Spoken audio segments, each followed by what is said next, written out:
It's time for some what-if modeling, one of my favorite subjects, the Churchill. Tamiya's old Churchill at that. And I decided to kind of take this kit that I've had for a long time and let's kitbash it with an Israeli Centurion to kind of come up with a what-if Israeli Super Churchill, if you will. So I chose AFE Club's Sho't Gimel 1982 kit. It's loaded with all the goodies I was after. But I decided to back it out to a 90mm gun using the Abrams 90mm US gun from the 60s. And then adding on the diesel engine deck and then figuring out, kitbashing the pieces to fit onto the Churchill, how it's going to look, its shape and form. And the various, I have to trim the turret down and then fit the armor plate on the front of the hull, update those areas. Focus on game planning out the new driver's hatch because I was going to put that piece in new cupola, new gun sights for the crew.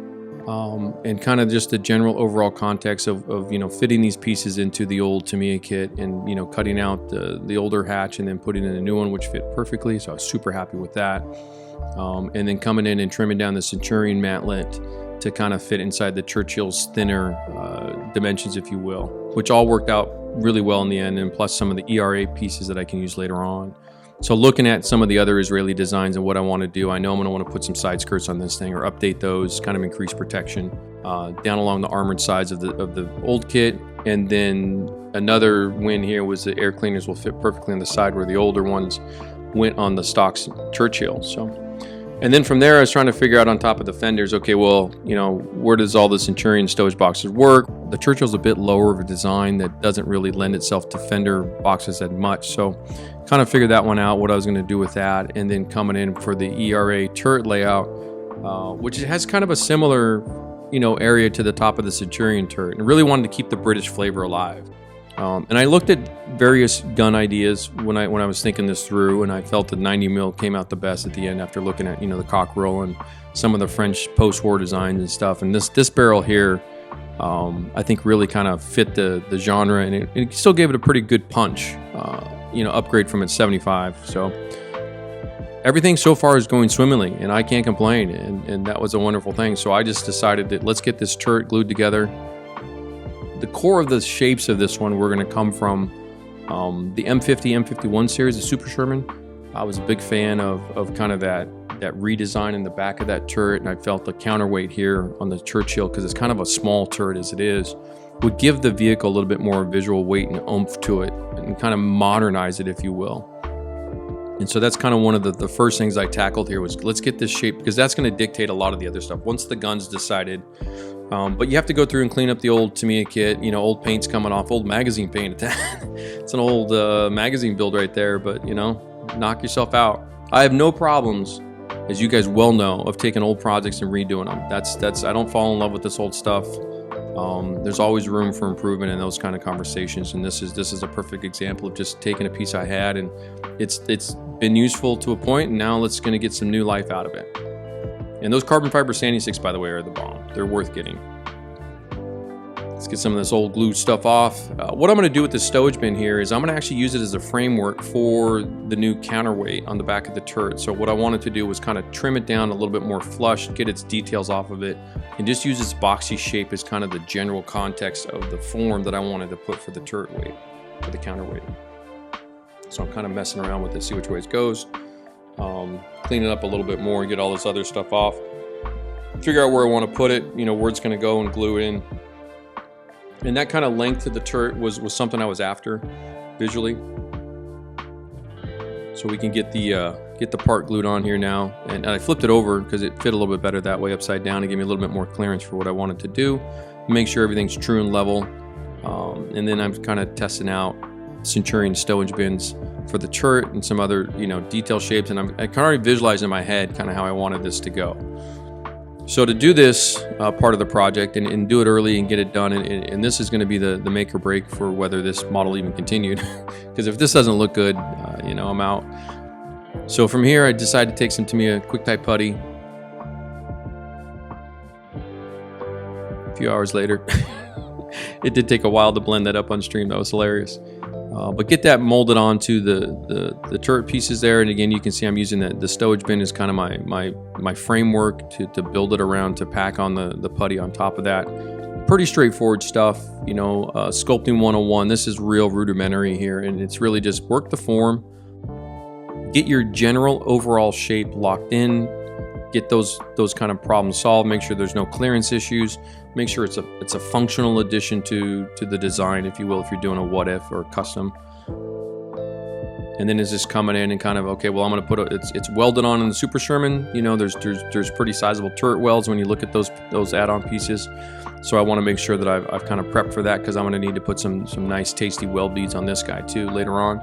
Again, I'm just kind of getting the overall kind of vibe, the shape, the contours, not really worried about details or anything of the sort. Just kind of, you know, sitting there talking to you guys on stream, and you know, we're just getting this locked in.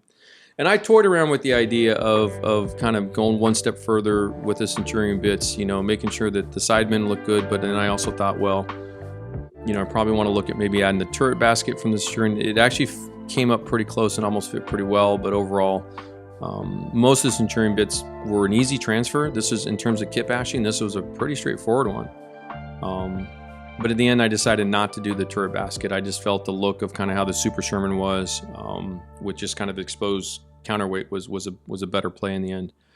And then on stream, what I wanted to do was also go through the process of showcasing the putty work between sculpting, you know, a form or a modification shape such as the turret, and then versus, well, how do you work it into detail parts for, in this case, tarps, you know, really thin rolled out canvas tarps that you can use, that are very common, especially when you look at desert vehicles, because they're always using this stuff for shade or whatever it is, you know, impromptu, you know, bivouacs and tents and stuff of this nature on desert warfare. So tarps are going to be a big addition to this model, and they're usually loaded up pretty good, you know, on the back of the turrets for Israeli stuff. So that's what I was going for here. And when you roll this out, you know, a lot of talc powder is important, keeps it from sticking. And we'll talk about the differences between tarp or putties for tarp and putties for welds later on. I'll show you some weld beads here towards the end of the video. And then just cut the shape, you know, general size and shape is pretty straightforward. It's nothing, you know, too complicated with this, you know, trimming it down to what you need. And then, you know, getting it ready. The nice thing of this putty, the Tamiya putty, is it gets kind of a plasticine kind of makeup to it. It's really easy to work with. And just get some basic general folds.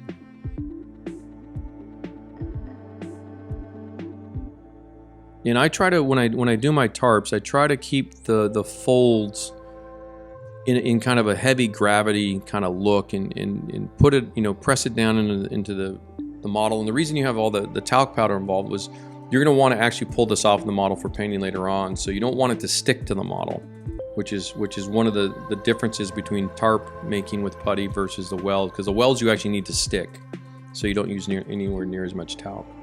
But then I realized I need to put the hatches on that thing. So, and again, you know, I'm live streaming this with you guys 1-to-1. So, but that's an easy fix. You know, just put in another fold, pull it out of the way. And to me, a stir stick does great double duty here. It's a wonderful kind of sculpting device, if you will, because it kind of replicates kind of creases and folds and bends quite nicely in fabrics. And I wanted heavy fabric. I didn't want, you know, anything lightweight looking. So. But then I'm going to show you how to make some additional ones for the other parts of the turret as well, because I've got a couple other areas I wanted to put some extra tarps on. And one of the reasons I'm showing this is one, kind of the skills between the various uses of the putty, because it's a very versatile product. It's great to have, but also kind of early design work, early thinking things through on the project. I'm thinking ahead 3 or 4 or 5 steps with this one at this point in time, even if I don't end up using these tarps at the end, which is no big deal. You can always make more. This is just general modeling 101, but what I'm really doing here is I'm formulating a game plan for where I want to take this down the road. You know, I have some key references that I'm kind of, you know, looking at with Israeli pieces and kind of pre-Lebanon war era, what they're looking like, how they're loaded up. You know, some of these tarps I can paint in kind of that recognition panel orange if I wanted to. So I'm giving myself some options down the road and kind of looking at how it's going to look when it's all finished and layered up. And that's another key element to this as well, is just like painting and weathering, layers are your friend, so layer up your details as well. Then moving forward another couple days, got a little bit more done, put some more pieces on, and then started the skirt building on the side there. And I've got the brackets mounted in styrene there, and that's all just, you know, looking at the Israeli stuff and then kind of measuring the Churchill and then just cutting pieces of shape. Pretty straightforward. And then I also sanded down the counterweight into final form, kind of roughed it in pretty good. And from there, what I have to do is with everything kind of situated, we're moving this project along quite quickly, to be truthful, because everything's going really, really well. Nothing's fighting me. The front panel went on perfect. The ERA panels in there just really look like they're at home, you know, that fits that British design motif between the Churchill and the Centurion. I was really happy with that. The driver's hatch is in there with the extra fuel tank now. So that solves those kind of, you know, what if issues and problems when you change over vehicles to more modern times or something of that nature. And then, of course, the turret was updated a little bit to have a little bit better fit, better gun clearance. Again, it's a low compact vehicle. If you've never seen a Churchill, it's actually a pretty short tank in terms of height. And then to finalize this, right before I get to some other stuff here, was to really just come in with some styrene strips. And you know, the air cleaner's now glued on. The styrene strips kind of finalize the engine deck decal. The exhausts are in there now. Nothing's glued yet, quite yet for painting. And then I wanted to test fit the barrel, make sure everything was copacetic. You know, the rubber booty from the AFE clip fit the 90 mil perfectly, which fits into the mantlet perfectly. So again, it's just win after win with this conversion. I was really, really happy with this, and it's going really smoothly, which is great. Project flow was wonderful. But let's get some weld beads going on. We'll switch to some green stuff here. You have a little bit of the talc powder ready just to help with the rolling, but you don't want a lot because you're going to want this green putty to be a little bit stickier to the model because you're going to want it to grip into the groove when you make your weld. So roll it out into your little weld worms here, and then get it kind of to the point where you're happy to fit the groove. And then it's just a simple matter of putting it into place. And when you do welds, it's better to have a groove that you can have the material kind of sink halfway down into, and then you can kind of texture your welds. And I went for kind of heavy-handed, non-factory looking welds. You know, the plastic model kits are really perfect, and I wanted this to have a sort of early industrial look to it in terms of IDF construction. You know, if you look at Laterne and some of the vehicles out there and look at how Israelis are modifying stuff, some of it looked pretty quick and down and dirty, and that's kind of what I was going for with my welds, kind of a down and dirty functional look. And then from here, it's just kind of evaluating everything. We moved it pretty far along at this point in time. You know, I still have to do the right side details and match the left side, and I like the asymmetrical engine layout. I was really happy with that. That turned out pretty cool. Nice little stylized bit. I was able to get one of the fender boxes to fit up right above there pretty well, and it's kind of nice. Again, kind of IDF and the British Churchill a little bit, if you will. It gives it just enough flavor that I think it starts to pull it off a bit. I've got the fenders trimmed for the tracks. The tracks will be full model metal tracks coming up, which we'll showcase here in the next videos. Overall, I'm really happy with the progress of the project. Everything is going along as planned, which is great. We're going to get into some really cool painting and weathering next, so stay tuned. I thank everybody for the support. Hope you've enjoyed this kind of part one of the Super Churchill. What if?